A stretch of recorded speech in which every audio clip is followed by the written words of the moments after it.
Once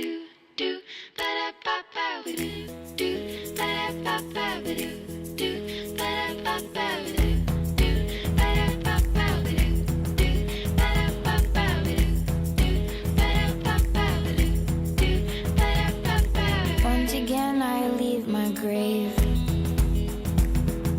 Dirt and daisies hit the pave. No sooner did I have turned, I hear the devil's cooking up a new store.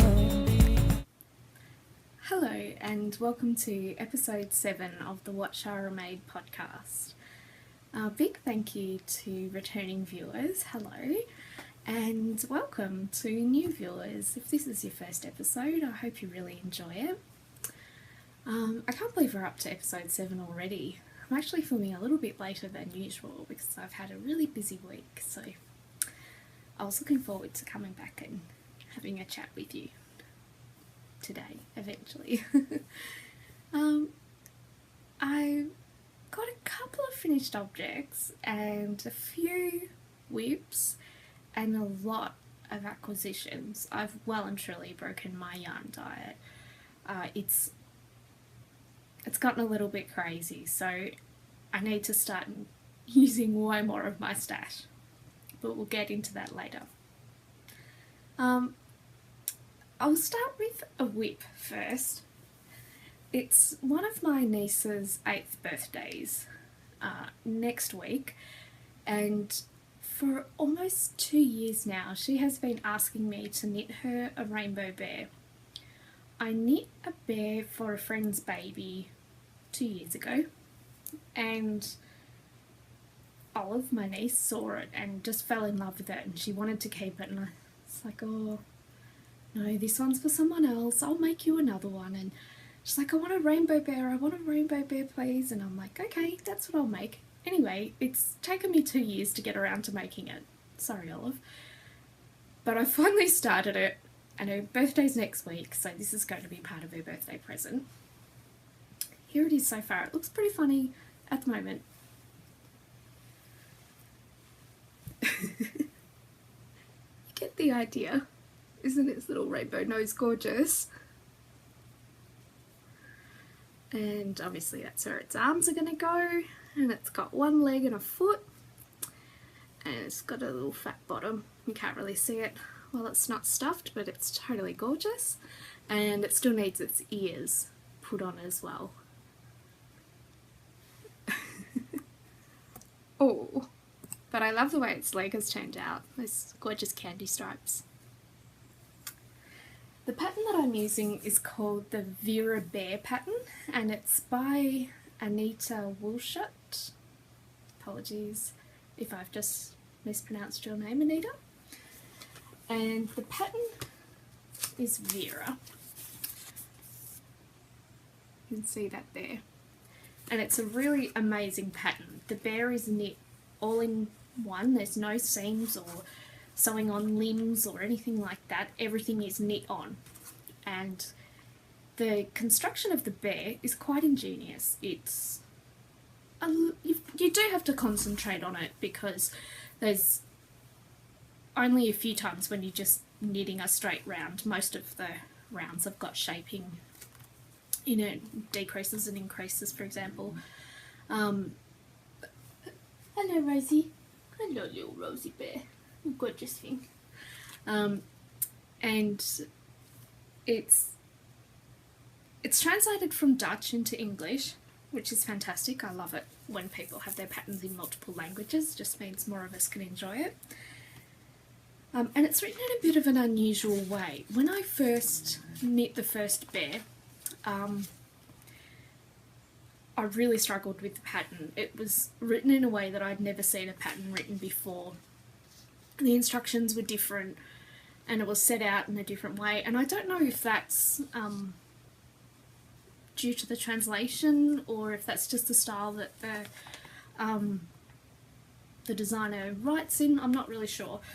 But once I figured out her style of writing, the pattern's actually simple. It's very, excuse me, it's very clear, and nothing, you don't have to guess anything. Every single step is laid out and with clear pictures, and once you understand the style of the writing, the instructions are very, very clear.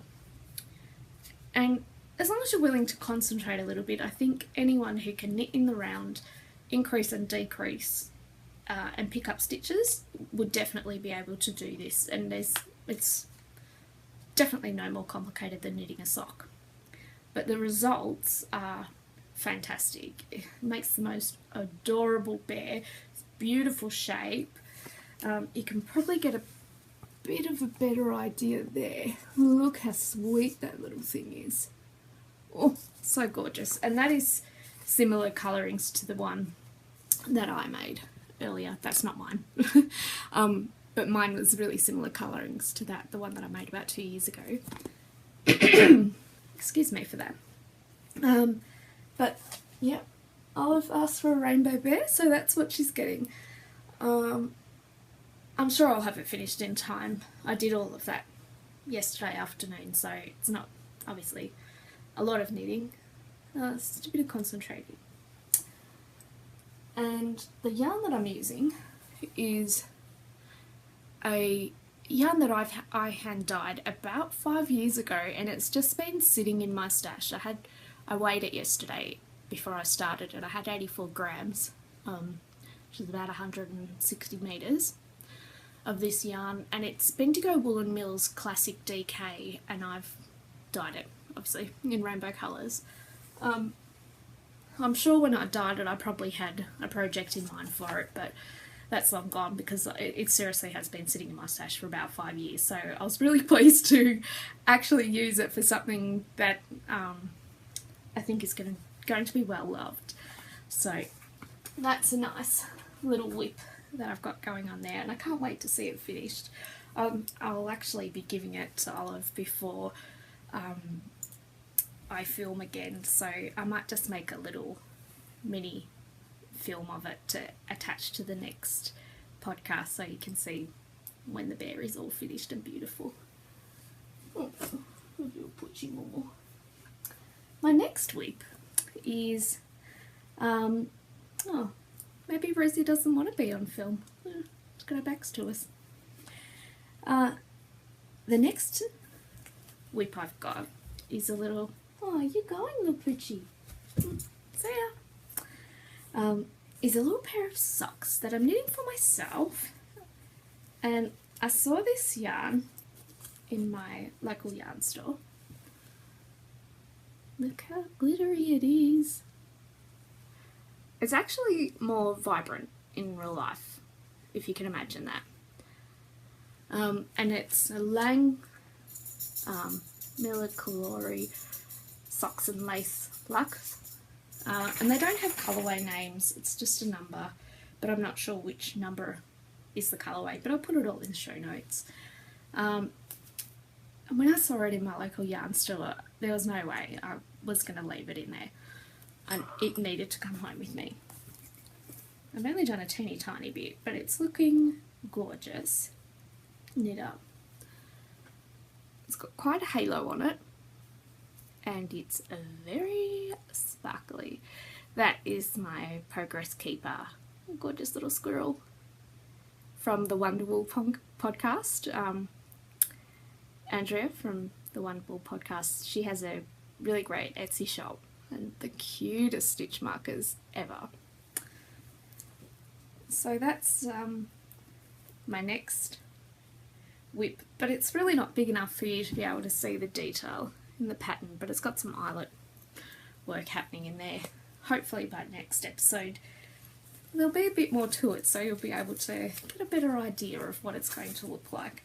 I'm not using a pattern again, of course, just out of my head. Hopefully it works. And then I think I should move on to finished objects. You may have already noticed one of my finished objects because I'm wearing it. I actually finished my linen layer cake cardigan yesterday. Well, I finished knitting it on the day before, but I blocked it yesterday and put the buttons on and and everything. So it's all done. It fits really well and it's really comfortable. I absolutely love it. And while I'm wearing it, I can hardly notice where the colours changed in the sleeves. If you watched last episode, you will have seen me explaining how the two mustard, well, there's really only meant to be one mustard colour in this cardigan, but I got two separate lots of yarn from the seller in separate batches, and they were clearly from different dye lots. And the second ball, I did the whole body in the first ball of mustard, and then I had to start the second ball for the sleeves. And it's noticeably darker, quite significantly. And at first I thought maybe no one else will notice unless I point it out. And then I had this in my knitting group earlier in the week, and one of the women there looked at it and immediately, without me saying anything at all, she said, "Oh, why are the sleeves darker?" I was like, oh, great, so it's really noticeable.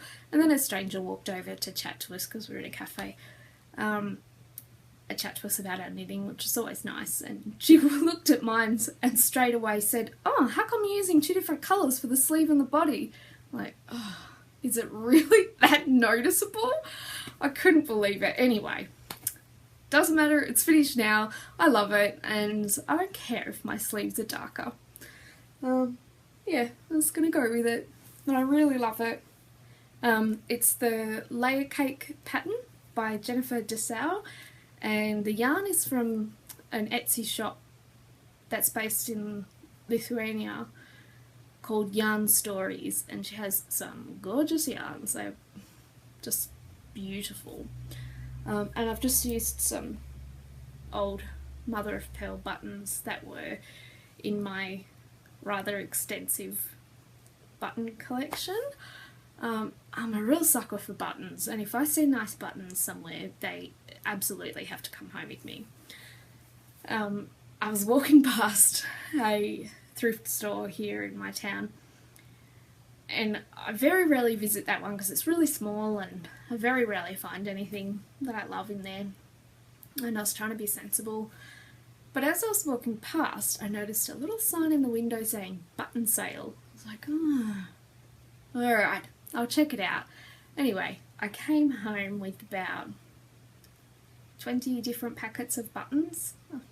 They were like 20 cents each. It was, yeah, a bargain. But yeah, I got some pretty amazing vintage buttons in that button sale. I'd spent a really long time rifling through all the little packets of buttons, and the women in the thrift store thought I was a bit odd. Like, "Ooh, why are you buying so many buttons? Who needs that many buttons?" And I'm like, shh, I just need the buttons, alright? Let's not talk about it. But anyway, that was very satisfying, that little stop. And I'm really pleased with this cardigan. And I finished it just in time for the perfect weather to wear it. It's so here's my weekly weather report. You may be familiar with these if you've watched the podcast before. It's been pretty warm earlier in the week, and it's been really humid, like really muggy and, you know, hair frizzing kind of weather. And today it's quite cool. It's about 17 degrees Celsius, which I think is about 63 Fahrenheit, which is just nice. It's still a little muggy, but it's pouring with rain outside, and it's so nice. I can hear it raining on the veranda outside, and it's really nice. We've got a tin roof, so it's pretty noisy when it rains, but it's not too bad in this room. I'm really enjoying the weather. Poor Rosie dog, who was sitting in the background here earlier, hates the rain, and she's all miserable today because it's raining. She's just moping around the house and sighing a lot, and oh well, you know, it's alright. She loves the water. She loves going swimming and playing in puddles in the creek and stuff like that. But rain, no thanks. It's obviously very different. Anyway, I've got another finished object. And this is another piece made entirely from stash yarn, and it's such old stash yarn that I don't know what it is. It's wool and it's DK weight, but apart from that, it's a mystery. But I was very pleased to use entirely stash yarn to make this hat. Let's see, I wonder if I put it on and get a better idea of what it looks like. Hello. So there we are with the hat on. It's quite nice. It's actually a bit too warm to be wearing it today. Not quite hat weather yet. I really love the crown on this. Isn't that pretty? Looks like some sort of pretty sea creature or a shell or something. And this hat is made using one of my patterns, which is called the Libertas Hat pattern, and you can find that on Ravelry. And I really like making it. It's quite popcorny because you do the first bit and then you do the next colour and then you do the next colour and then suddenly you're already up to the decreasing and then you finish the crown. And maybe it would take maybe 2 hours from start to finish. Bit of hat hair going on there, goodness me. So that, and it's always good when you got a like quick finish project, and it's entirely stash yarn. So that's an even bigger bonus. Later on, in a couple of weeks, I'll tell you about a little event that I am taking part in, and this is probably going to be a part of that thing, but more on that later.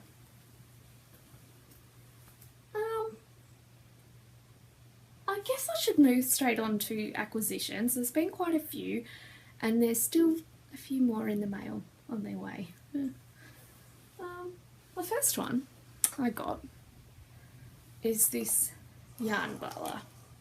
I don't know if you're familiar with these things. This one's a chai-gu one, and you pop your yarn cake on the stem and then you have it sitting next to you, and as you knit, it just unwinds like that, so you can work from the outside of a ball of yarn. It stops it rolling around all over the floor, but sometimes certain yarns don't appreciate being used as a centre pull ball. I know this particular yarn, which is the yarn I used to make my cardigan, this is the dark mustard colour. It did not, while it's wound into a regular style cake, and it had a centre thread obviously that I could use, it did not like being used as a centre pull ball, and it was a bit of a nightmare actually. A lot of yarn management was spent in the section that I did whilst using it as a centre pull ball. So then I was just a bit more sensible after that and took it from the outside, but it would have been much easier if I'd had this with me, but it only arrived yesterday. It's really nice, really smooth. It's a little noisy, but it's not an annoying noise. And I imagine with more use it will get quieter. It's got these little felt pads. Sorry, they're not felt, they're you know, rubbery, so it doesn't slide around on your surface that you've got it sitting on, and it's quite well made. It's solid and it's beautiful. I'm guessing that's probably just a pine, I don't know.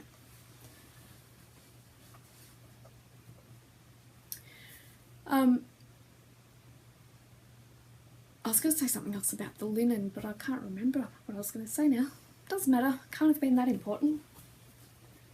My next acquisition is this yarn here, a shopper wool yarn, and you can see it's wound into a rather interesting cake with these interesting colours, And please excuse my pronunciation of this. I don't speak a lot of German, and if you do speak German, what I'm about to say next is probably going to be somewhat humorous.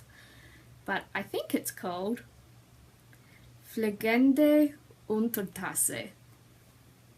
I don't know, I might have been making that sound a bit Italian then, but never mind. What it means in English is flying saucer. It's a direct translation, flying saucer. Fliegende Untertasse. You can sort of, I don't know if you can see the picture of kids pointing to these flying saucers of yarn. Pretty humorous. And it makes, the way that the cake is dyed, it makes a pretty interesting pattern there on the when the socks are knit up. So I'm looking forward to using this. I'm not too sure about the colours, and when I looked at it, I ordered it online, and when I looked at it, the colours were much more intense, and there was none of this. This whole section here was this green, and it was much, much more intense. So I don't know. Oh look, it is much more intense on the inside. Huh, interesting. So that will be pretty fascinating to see how that knits up, I think, and it's really nice and soft. It's quite beautiful. So I'm really looking forward to using that flying saucer of yarn, and it's given me a bit of an idea for some future dyeing projects as well, so we'll see how that pans out. I've actually just received, as part of my other acquisitions, a whole lot of sock yarn blanks. Not sock blanks, but undyed sock yarn that I'm going to hand dye. I used to do a lot of dyeing of yarn in years gone by, but I haven't really had much of a chance to do it, but I've got a bit of spare time coming up. I'm going to dedicate that to dyeing some yarn. I'm really excited. My next acquisition is this Lana Grossa. It's called Beach Stretch, and it's 45% wool, 35% cotton, 13% polyamide, and 7% elite, which I think is elastine. And it is quite stretchy. The actual yarn is real springy. It's got good stretch and recoil. But you might have heard me talk about it on a previous podcast where I was wanting to make some warm weather socks. It's just way too hot for about 6 months of the year here to wear woolen socks, which is a pain because I love knitting socks and I've got loads of socks and I don't get that much time throughout the year to wear them. I don't really wear socks at all for about 6 months of the year. But I thought if I had some warm weather socks, I might wear them more often, and I've been trying a few different yarns to experiment with sock yarns that have a cotton content, and I haven't been getting very far with that experiment, so I thought maybe this might be the answer, and I quite like those colours. They're really interesting, and it feels beautiful and cottony and soft and light. And this doesn't have a colourway either, it's just these numbers, and I'm not sure which number pertains to the colourway and which contains to the dye lot, but maybe those numbers will help you if you're interested in it. And my next acquisition is a Reggia Perfect, which is obviously a little play on words there, but it's to make a matching pair of socks. You'll see the image there. That's what they're going to look like when they're done, hopefully. And this yellow thread here tells you where to start, so where to cast on. So you snip that yellow yarn off and start your cast on and go for it. And on the inside of the ball, you'll actually see there's a second yellow starter thread halfway through, so then you know when you're halfway through the ball. And if you snip that yellow thread off and start from there, your socks should match. And I thought those were pretty groovy. They look pretty cool to me. In the picture they look quite purple, but the yarn's actually a beautiful medium blue. This main colour here. So I'm really excited to start those. And on the label it doesn't say the colour name, but on the site where I got them, this colourway was called Orient, or perhaps Oriental. But on here, on the label, once again it's just got a number. So that might help you if you're interested in this. They've got heaps of different cool colours in this Perfect sock yarn, and it's quite nice. It feels nice and soft, and it's got that Reggia heavy duty kind of feel. Reggia sock yarn, it's not the softest, but it's really hard wearing and knits up beautifully. So yeah, I'm really excited to start those as well. My next acquisition is another sock yarn. So we can see a bit of a theme developing here. This one here, look at that. Oh, it's so pretty. Isn't that gorgeous? Oh, I love it so much. You probably already know this, but my favourite colour is green. And I'm a real sucker for green. If I see a nice green yarn, anywhere, I've got to have it. It's bad. This one again is a Lang Melacolori socks and lace. This one doesn't have the glitter like the pink one that I'm knitting my little socks out of that I showed you earlier. It also doesn't have a colourway name. Once again, it's got numbers instead.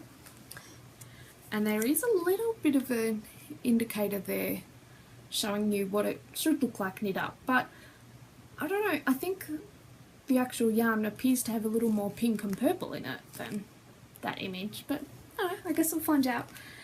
I'm pretty sure I'll make this yarn into socks. Maybe it will become a shawl, I don't know, but actually now that I look at it, it would make a really gorgeous shawl, but we'll see. We'll come to that soon.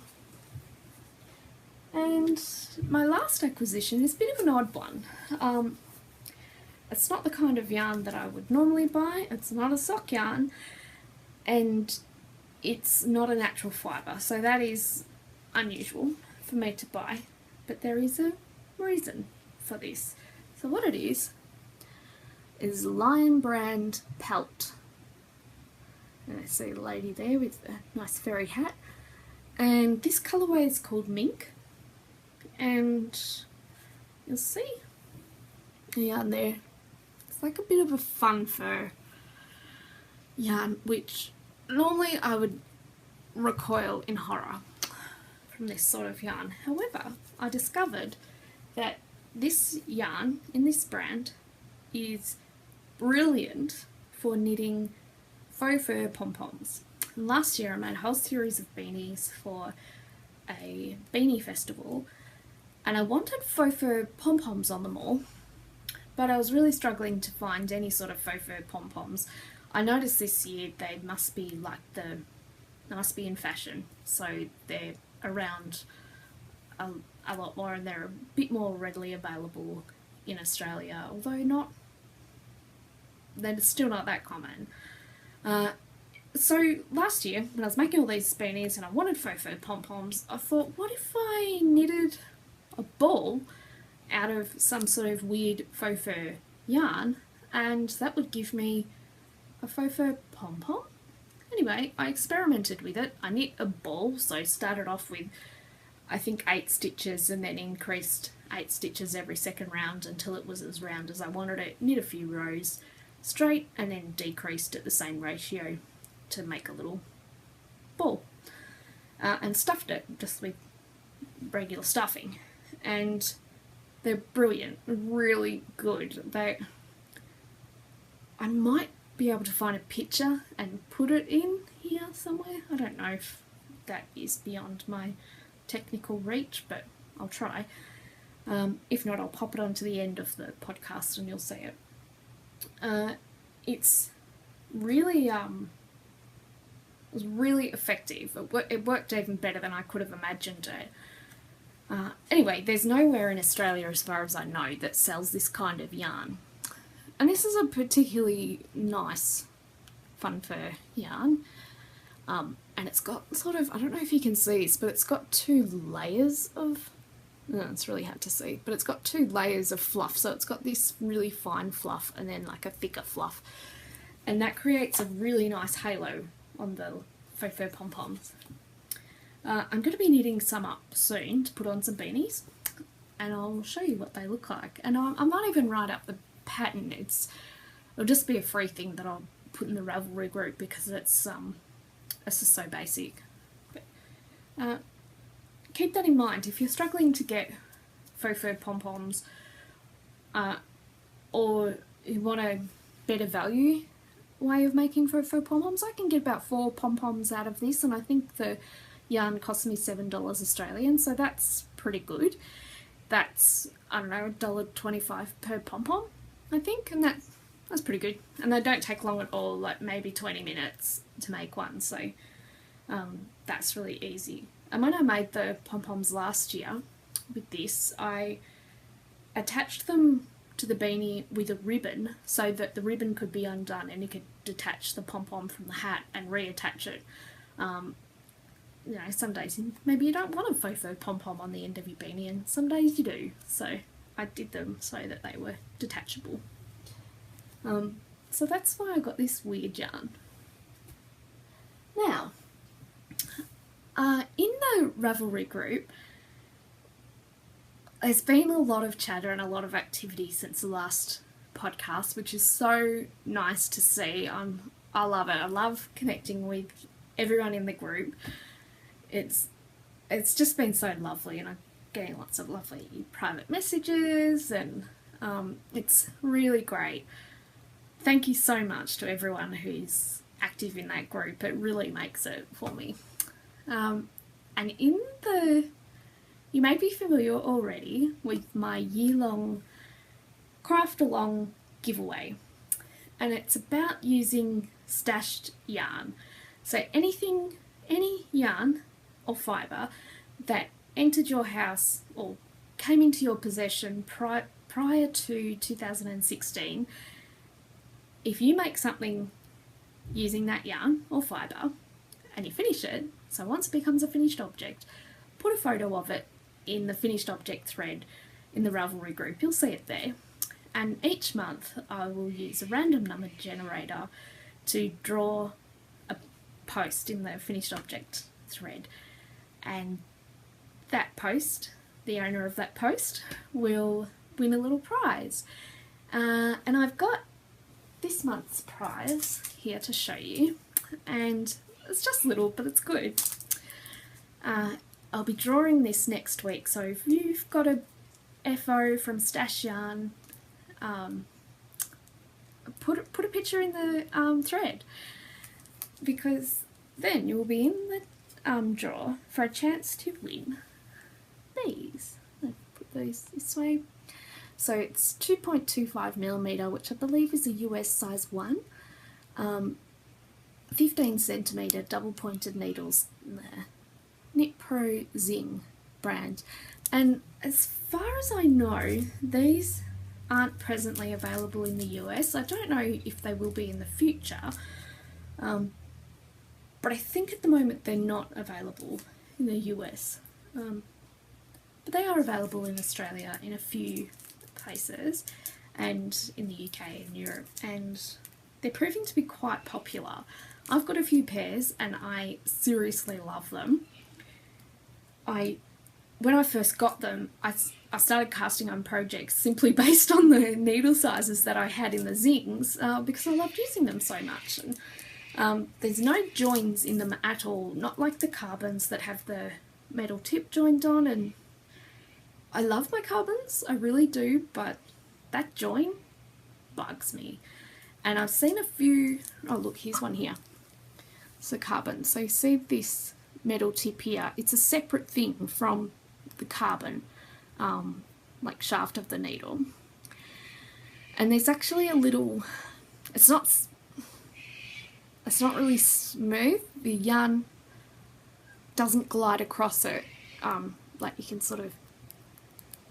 can hear my fingernail catching on that join there. And I've seen quite a few of these carbons needles pictures on people's Instagram feeds, it's so sad, of these tips coming off on the carbons, and the carbons they're not cheap needles, and that's a real shame that they're not lasting and they're breaking. So I do love them, but I'm a convert to these zings. They're really light, really pretty, each different colour, each different size comes in a different colour. You can get a good view of that. And I chose the 2.25 size to give away because that appears, I could be wrong, to be the most common size that people use for socks.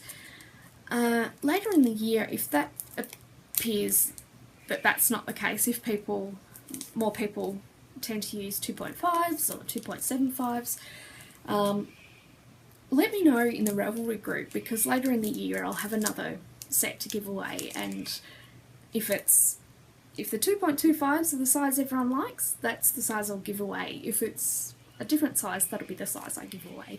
So whoever wins the draw next week, is going to win these, and I'll get them off in the post to you, and I might put some little extras in there with it.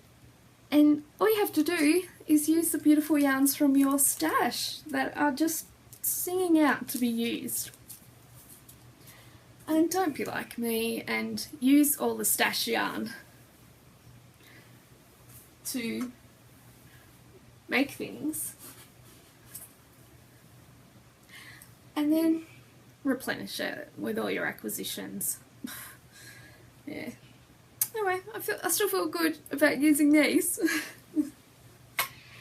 And I've got one other little mention, and that is for one of the group members on Ravelry, Amanda, whose little boo book, that's her Ravelry name, and she's posted a really beautiful washcloth towel in the finished objects, the stash giveaway finished objects thread, and it's a Tunisian crochet washcloth, and she's done a beautiful job on it. It's really gorgeous. And she mentioned in a little comment alongside the picture that she used my tutorial on YouTube for Tunisian crochet, and Tunisian crochet is one of the things that I teach, and it seems to be one of those funny things that's a bit hard to learn from books. It's slightly easier to learn from a video, but it's much easier to learn in person from someone who knows what they're doing. And there's a few little tricks that not everyone uses, and even when I see professional books about Tunisian crochet, they don't add in these little tricks. And they're not complicated, they're not crazy, they're not odd, but they are brilliant, and they really make your finished Tunisian crochet beautiful. And you can apply them to any Tunisian crochet work, and those little tips and hints are in my video. It's a pretty funny video. You'll see that filmmaking is not my best skill, but the information in the video is quite good, and the images are clear and everything. So if you've been wanting to try Tunisian crochet, or you've been struggling to get it to look neat, particularly on the edges, go and check out my video. It's on my YouTube channel. You'll find it there. I've got a left-handed one and a right-handed one, so everyone's covered. And it was obviously helpful to little boo book, and I was so pleased to get that feedback from you, Amanda. I really appreciate that, and hopefully it will come in handy for someone else as well. So that's all I've got to say today.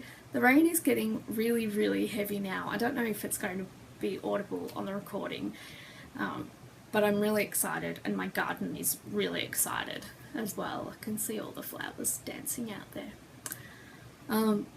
and I will see you again next week with the prize draw for the giveaway, and hopefully a couple of FOs. Alright, so nice to spend some time with you again this afternoon, and I'll see you again soon. Bye.